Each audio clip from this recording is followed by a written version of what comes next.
Today we got a leg trainer. It's been a minute since I do a leg trainer, but I'm gonna give you guys the most important key of any leg day, and that is wear a long sleeve. When you hit legs, all the blood goes to your legs, therefore it makes your arms look small. You don't wanna have that, so wear a long sleeve. Most important thing overall. That wraps up the video. Thank you for watching. I'm just kidding, guys. About wrapping up the video, but long sleeve is the best key. So anyways, roll the intro.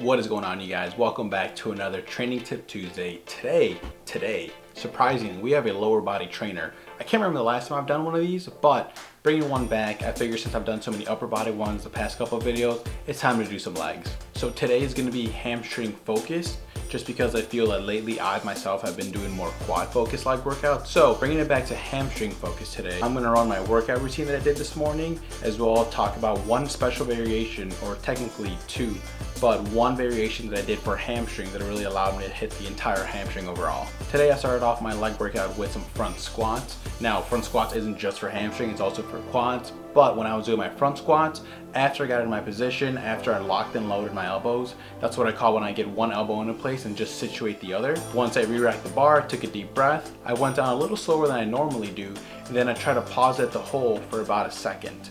After I paused the hole, I exploded back up, and then that was one rep. I did this for about 3 to 4 sets with about 6 reps. Again, even though it's more of a hamstring workout exercise, I still want to do something that also targets the quads a good amount. What really did hit the hamstrings though was going down in a controlled motion and then pausing at that hole. After your first exercise, if you're like me, you got to switch out your shoes because 1, socks did not match the squatting shoes, and 2, I was no longer going to squat during the rest of the workout, so I can switch back to my regular shoes. But if you guys do not have squatting shoes, I recommend either Converse, Vans, or either just go shoeless. But if you're doing front squats, I really recommend you use a flat type shoe or just go barefoot, or not barefoot because that'd be weird, but just, socks. Moving on to the actual variation part of this hamstring exercise. To put it simple, when you are doing a hamstring curl, your feet could be in one of 3 positions. If you pretend that these are your feet, they could be just straight up, they could be slightly pointed towards the outside, or they could be slightly pointed towards the inside, as in your toes pointing towards each other or away from each other.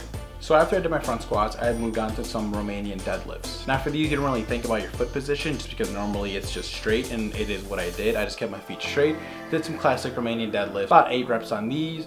And again, just some more hamstring work, just keeping it controlled when you go on the way down, and then really pushing those hips forward when you bring them up.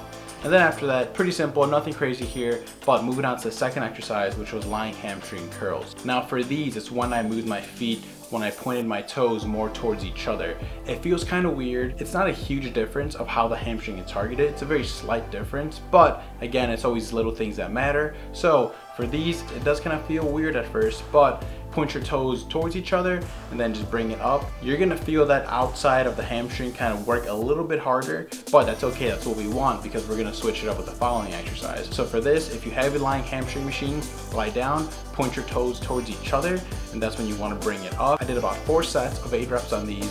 And then after that, if you have a seated hamstring curl machine, you want to move on to that. Now for these, as you can see, when I was sitting down, I pointed my toes away from each other, and this is going to target more of that inner hamstring. 3 sets, about 6 to 8 reps on these. So after finishing up the seated hamstring curls, that pretty much included my hamstring portion of the workout. Then I moved on to calves, but that was it. Those small little differences, again, very small, but they do make a really big difference in the long run. It's kind of like isolation work, where every here and there it's very much needed. So when you're bored next time, or when you kind of want to switch it up, all you got to do is switch up your foot positions, whether you're pointing forward, away, or inwards. You could even do these with calves, which is what I do actually with calves. I'll do 2 sets one way, 2 sets the other, or same thing with hamstring. Maybe just do the seated portion and do 2 sets with pointing inwards, 2 sets pointing outward. But that wraps up the video. Thank you guys so much for watching. Give it a try, send it to your workout partner, do it with your workout partner, do whatever you want to do, but please make sure you leave a like and a subscribe, and I will catch you guys next Training Tip Tuesday.